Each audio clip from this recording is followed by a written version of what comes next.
ଏଠୁ ପାଣି ଯାଇକରି ସେ ଝରଣାରେ ପଡୁଛି। ଅଲ୍ ଆନିମଲ ଅଫ କର୍ଲାପାଟ ଲେଖା ହେଇଛି। ଏଗୁଡା ସବୁ ଏଠି ଏ ଜଙ୍ଗଲ ଭିତରେ, କର୍ଲାପାଟ ଜଙ୍ଗଲ ଭିତରେ ସବୁ ଅଛନ୍ତି।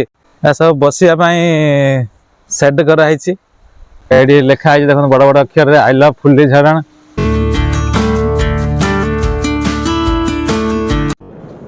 हेलो फ्रेंड्स, जय जगन्नाथ। आपण माननकु आ गोटे ब्लॉग को स्वागत करुछि। आसंतु जिबा कलाहांडीर भवानीपटना सहर ठारू मात्र 16 किलोमीटर दूर रे थिबा फुलीझरण वाटरफॉल। ए गेट ठारू फुलीझरण होची पाखापाखि 4 किलोमीटर। एई वाटरफॉल टी के देखिया गेला आपण माननकु कल्लापाट अभयारण्य भितर दे जिबाको पड़िबो। देखो कि बाट आसला पर एटा पड़ला कल्लापाट अभयारण्य फॉरेस्ट गेट। एटा कल्लापाट गेट अभयारण्य जीवा लगी स्वागतम लिखाई। देखो यहाँ हाथी, ये पाखरे बाघ, मांकड़ गोटे बसी, बेसी मांकड़ आप देखा पाइबे ये। आम जा कल्लापाट अभयारण्य भितर को। यहाँ गेट अच्छी कल्लापाट सेंचुरी। वेलकम टू कल्लापाट सेंचुरी देखो लिखाई।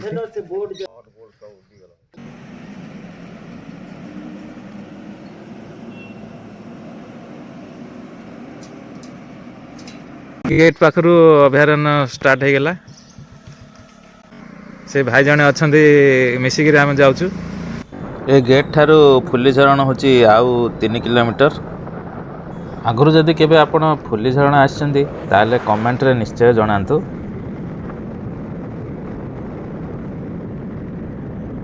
देखो बोर्ड रे लिखा है हाथी चला पथ, सावधान और धीरे चलांतु। रास्ता रे परि स्थाने स्थाने बोर्ड रे सब लिखा है हाथी चला पथ बोली। यही रास्ता रे हाथी चलप्रचल करती। बर्तमान आम अभयारण्य घंच जंगल भितर देखी जाऊँ।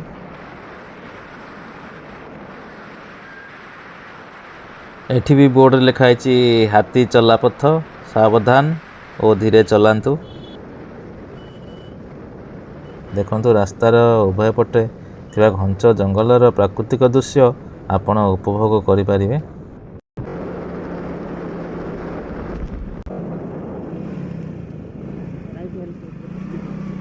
देखंतु एटा थुआमूल रामपुर जीवा रास्ता। एठी राइट साइड रे पड़ला एटा फुल्ली झरना। सीधा गले पड़िबो थुआमूल रामपुर। एटा थुआमूल रामपुर को जीवा रास्ता। एपटे आम फुल्ली झरना रे पहुंची गलु। एटा टिकेट काउंटर। एटा फुल्ली झरना जीवा ले गेट। ए चलन वर्तमान टिकेट प्रथम टिकट काटे दवा।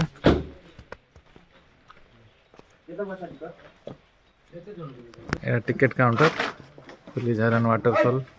एटा टिकेट काउंटर। एटा हमें पास कलु भीतर को जीवा पई। एटा 40 टंका। फुल्ली झरना एटा एंट्री गेट। ए भीतर को हम चलन टिकेट काट साला पर भीतर को एंट्री करवा। बाइकिलर नॉट अलाउड लिखाई छै। एठू देखन पूरा एरिया हाथी पशु पशु आप हाथी देखिया पाइबे। स्टैचूटा गोटे हाथी रहा। सकाल फास्ट टाइम एंट्री कलु। ये किए आसीना बर्तमान तो खाली अच्छी। पूरा नेचुरल जगह अपना बढ़िया पिकनिक स्पॉट एटा गोटे।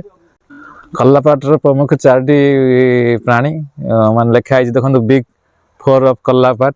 ये आप हाथी, कल्लापते, बाघ, भालू आ संबर एटा सब ये भारती।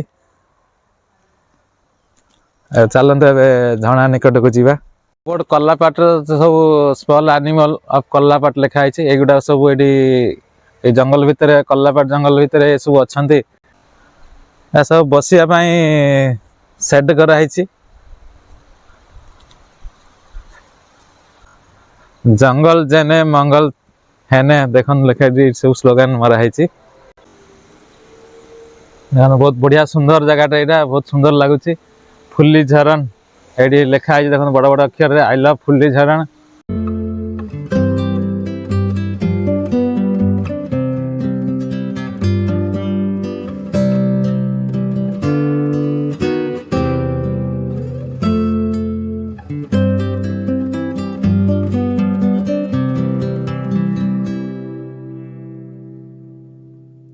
एसिडी बाट तल को जीवा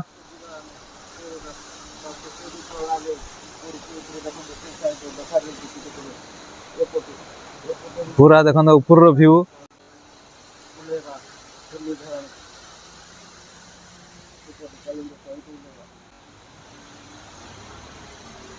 एसिडी बाट रेलिंग लगी आप धरिक तल को जापर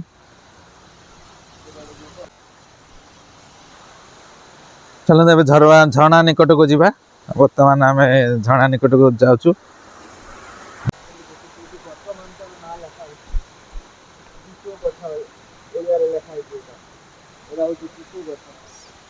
शिशु गछ एटा देखो फाइनाली आम झरणा निकट में पहुँची जाइछु। देखो ऊपर के पानी बहुत सुंदर भाव में तल को पड़ुछि। एठारे देखो सेफ्टी पाई सब रेलिंग कराई ये ठिया आप झरणार सुंदर दृश्य उपभोग करें।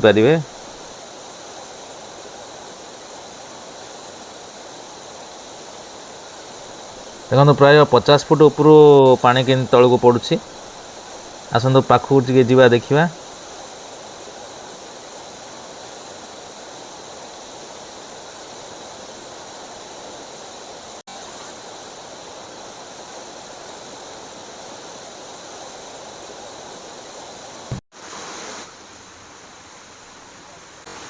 पानीटा पूरा एपटे जाउछि देखो पूरा व्यू बहुत भल है।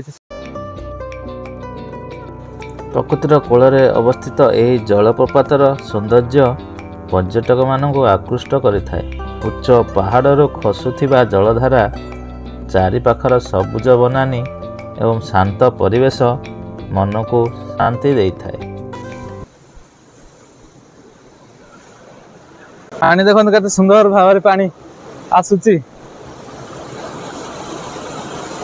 पानी जाइए पटे सब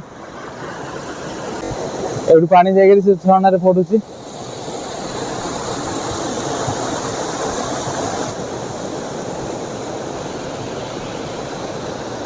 तले झरणा अच्छी पानी गुड़ा सब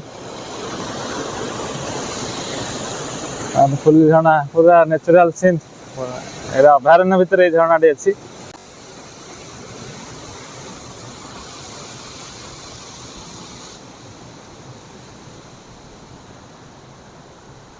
बहुत भल सफा सुतरा जगह एटा।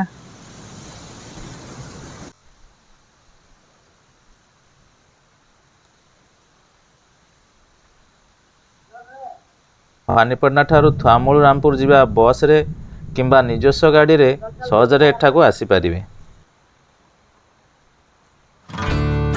तो फ्रेंड्स आज यात्रा एतिक शेष होची। आज भिडियोटी आपन को केमिति लागिला कमेंट रे जणांतु। जदि भिडियोटी भल लगी तेब लाइक करूँ आउ सब्सक्राइब करने को जमार भूलु ना। पुणी देखा आउ एक नया जगार से पर्यंत रोची। जय जगन्नाथ।